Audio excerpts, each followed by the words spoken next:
Hi! Hello friends. ఎలా ఉన్నారు అంతా? అందరూ బాగుండాలి అని కోరుకుంటున్నాను. నేను ఈరోజు మీతోటి ఒక ఇంటర్నేషనల్ టూర్‌కి సంబంధించినటువంటి విశేషాలతోటి మీ ముందుకొస్తున్నాను. ఈ టూర్ మొత్తం ఒక 15 రోజులు ఉండబోతుంది. ఆ 15 రోజులకు సంబంధించినటువంటి బ్యాగ్ ప్యాకేజ్ తోటి నేను రెడీ అయిపోతున్నాను. ఈ వీడియోని మాత్రం స్కిప్ చేయకోకుండా చివరి వరకు చూడండి. ప్రతి ఒక్కటి పిన్ టు పిన్ విశేషాలతోటి నేను మీ ముందుంచబోతా ఉన్నాను. అకార్డింగ్ టు నా ప్లాన్ ప్రకారం 15 రోజులకు సంబంధించినట్టు బ్యాగ్ నేను ప్యాక్ చేసుకున్నాను.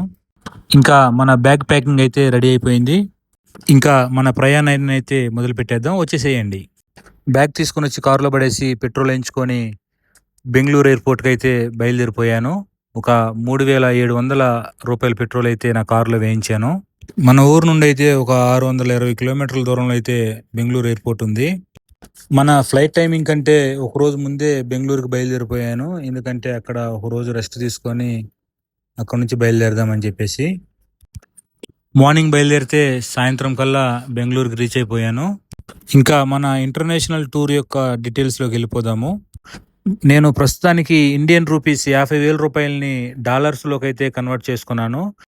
డాలర్స్ అనేవి ఏ కంట్రీలోనైనా సరే యూజ్ చేయొచ్చు, ఏ కంట్రీలోనైనా సరే చెల్లుతాయి అవి. ఇంతకీ నేను ఎక్కడికి వెళ్తున్నాను అనే విషయాన్ని చెప్పలేదు కదా. అదేనండి, వియత్నాం. ఒక చిన్న అందమైన సుందర దేశం. అదిగోండి, బెంగళూరు ఎయిర్పోర్ట్కి అయితే రీచ్ అయిపోయాను. అదిగోండి, దూరంగా కనిపిస్తున్నదే terminal 2 Bengaluru international airport. Bengaluru airport నుంచే టికెట్స్ ఎందుకు చేసుకున్నానంటే ఇక్కడ నుంచి ఫ్లైట్స్ యొక్క కన్వీనియంట్ ఎక్కువగా ఉంటుంది, చాలా ఈజీగా ఉంటుంది. కనెక్టివిటీ ఫ్లైట్స్ కానీ, డైరెక్ట్ ఫ్లైట్స్ కానీ, డెస్టినేషన్కి మనకి ఈజీగా ఎక్కువ సర్వీసెస్ రన్ అవుతూ ఉంటాయి ఇక్కడ నుంచి. నేను బయలుదేరే సమయంలో ఇక్కడ నుంచి కనెక్టివిటీ కానీ, అలాగే ఫ్లైట్స్ యొక్క ప్రైజెస్ కానీ ఇక్కడ నుంచి నాకు కన్వీనియంట్గా అనిపించి ఇక్కడ నుంచి చేసుకున్నాను. మన హైదరాబాద్ రాజీవ్ గాంధీ ఇంటర్నేషనల్ ఎయిర్పోర్ట్ నుంచి కూడా చాలా మంచి ఫ్లైట్ సర్వీసెస్ ఉన్నాయి. ఎవరి కన్వీనియంట్ని బట్టి వారు చేసుకోవచ్చు అనమాట. సరే, మరి ఎయిర్పోర్ట్లోకి ఎంటర్ అయిపోతున్నాను. టెర్మినల్ 2 డిపార్చర్స్ ఎంట్రన్స్లోనే మనకి సెక్యూరిటీ చెకప్ ఉంటుంది. అక్కడ మనం మన యొక్క పాస్పోర్ట్స్, అలాగే టికెట్స్, ఆధార్ కార్డ్ చూపించాల్సి ఉంటుంది. Kempegowda international airport Bengaluru terminal 2 ఎయిర్పోర్ట్లోకి ఎంటర్ అవటంతోటే వేరే లోకంలోకి వచ్చినట్టుగా ఉంటుంది, కొత్త లోకంలోనికి. ఎందుకంటే ఈ టెర్మినల్ 2 ఎయిర్పోర్ట్ అంతా బ్యాంబోస్ తోటి, అంటే ఎదురు బొంగులతోటే కన్స్ట్రక్ట్ చేశారు. చూడండి ఎంత అందంగా ఉందో. మన ఫ్లైట్కి సంబంధించిన బోర్డింగ్ పాస్లు ఏ కౌంటర్లో తీసుకోవాలనే విషయాన్ని ఆ ఎల్సీడీలో డిస్ప్లే చేస్తుంటారు, అక్కడ చెక్ చేసుకోవచ్చు. మనం బోర్డింగ్ పాసులు తీసుకునే టైంలోనే మన లగేజ్కి సంబంధించిన బ్యాగులన్నీ కూడా చెక్ ఇన్ చేస్తారనమాట. ఒక్కొక్క కంపెనీకి ఒక్కొక్క లిమిట్ ఉంటుంది, ఇన్ని కిలోస్ మాత్రమే తీసుకొని వెళ్ళాలి, క్యారీ చేయాలని చెప్పేసి. అది టికెట్స్ బుక్ చేసుకునే టైంలోనే మనం చెక్ చేసుకోవాల్సి ఉంటుంది.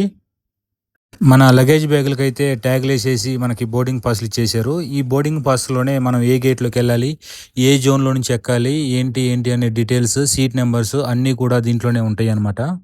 మన ఫ్లైట్ బోర్డింగ్ టైమింగ్స్ కూడా ఈ బోర్డింగ్ పాస్లోనే మెన్షన్ చేస్తారు. టికెట్స్ కలెక్ట్ చేసుకున్న తర్వాత ఒకసారి టికెట్స్ని కరెక్ట్గా క్లియర్గా చెక్ చేసుకుంటే చాలా మంచిది. బోర్డింగ్ పాసెస్ తీసుకున్న వెంటనే మనకి ఇంకొక సెక్యూరిటీ చెకప్ అయితే ఉంటుంది. మన బోర్డింగ్ పాసెస్ని వాళ్ళు స్కాన్ చేసి లోపలికి పంపిస్తారు.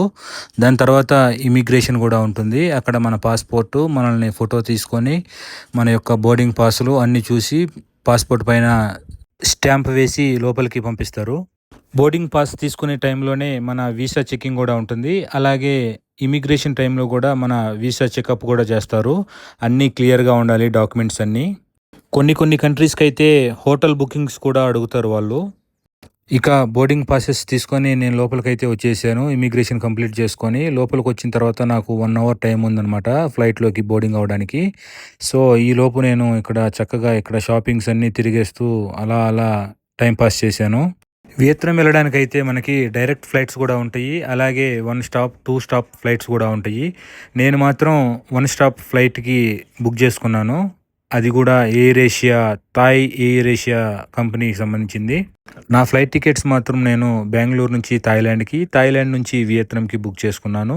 మనకి థాయిలాండ్లో 2 అవర్స్ లే ఓవర్ టైం అయితే ఉంది. ఈ 2 ఫ్లైట్లకు సంబంధించిన బోర్డింగ్ పాస్లు మనకి బెంగళూరులోనే ఇచ్చేస్తారు.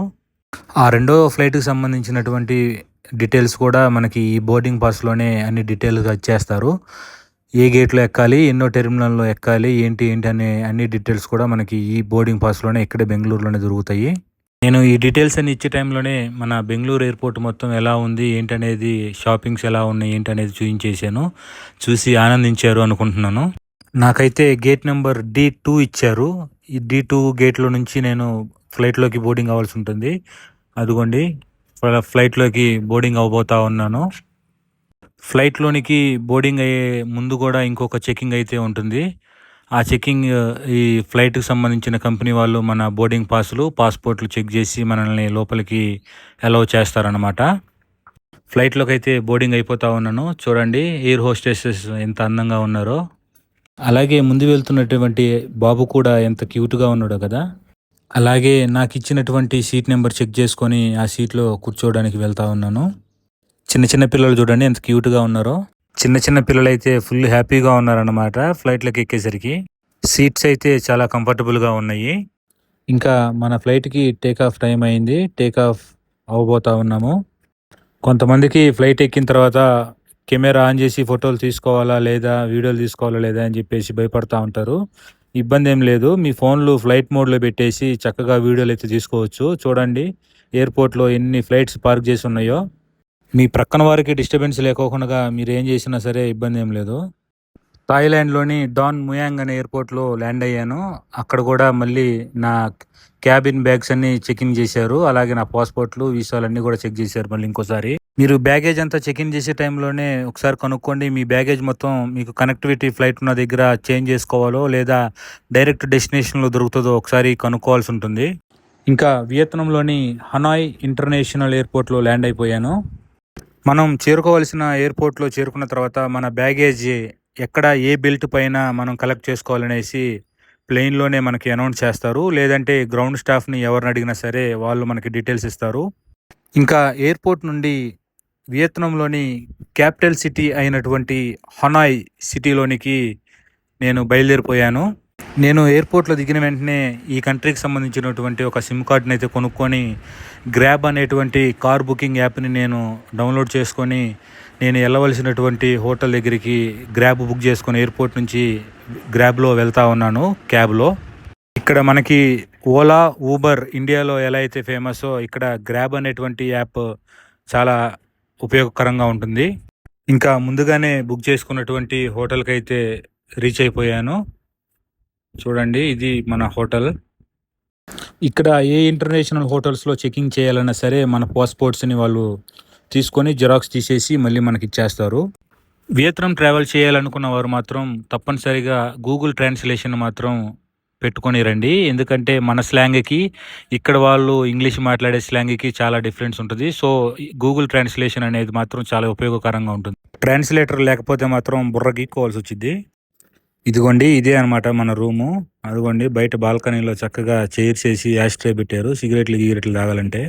మన రూమ్ నెంబర్ వచ్చేసి 304 అనమాట. చూడండి మన రూమ్ ఎలా ఉందో ఇక్కడ వియత్నాంలో. ఇదనమాట మన రూము. ఈ రూమ్ వచ్చేసి 3,500 రూపాయలు పడింది అనమాట ఇండియన్ కరెన్సీలో. చాలా చక్కగా ఉంది రూమ్ మాత్రం. చూడండి ఎంత నీట్గా ఉందో. ఇది వచ్చేసి వాష్రూమ్ అనమాట. చాలా హైజీనిక్గా ఉన్నాయి. వాష్రూమ్స్ చాలా క్లీన్గా ఉంచారు. ఫ్రెష్ అప్ అయిపోయి కాసేపు రెస్ట్ తీసుకుందాం అనుకుంటున్నాను. ఇది మన బెడ్ వచ్చేసేసి ఇవన్నీ కప్బోర్డ్స్ ఇవన్నీ చూడండి. ఇది కప్బోర్డ్ అనమాట సామాన్ పెట్టుకోవడానికి. చాలా బాగుంది రూమ్ మాత్రం. TV, dressing table, AC. Room మాత్రం బాగుంది. Instant coffee sachets, sugar sachets, అలాగే వాటర్ బాటిల్స్, కప్స్ పెట్టేశారు. ఇది ఈ రోజుకైతే విశేషాలు. రేపటి నుంచి మన వియత్నాం టూర్ అయితే స్టార్ట్ చేయబోతా ఉన్నాను. Keep watching. మరిన్ని విశేషాలు నెక్స్ట్ వీడియోలో చూద్దాం. ఈ టూర్ మొత్తానికి సంబంధించినటువంటి details, ticket bookings, visa, hotel bookings, SIM ఎక్కడ తీసుకోవాలి, కరెన్సీ ఎట్లా చేంజ్ చేయాలి, బుకింగ్స్ ఎలా చేసుకోవాలి, ఎక్కడెక్కడ ఎట్లెట్లా ఎంట్రన్స్ టికెట్స్ ఏంటి అనేది నేను మీకు ఈ టూర్ అంతా పూర్తయిన తర్వాత చివర్లో ఒక సపరేట్ వీడియోలో వివరిస్తాను. Until then take care. See you in the next video.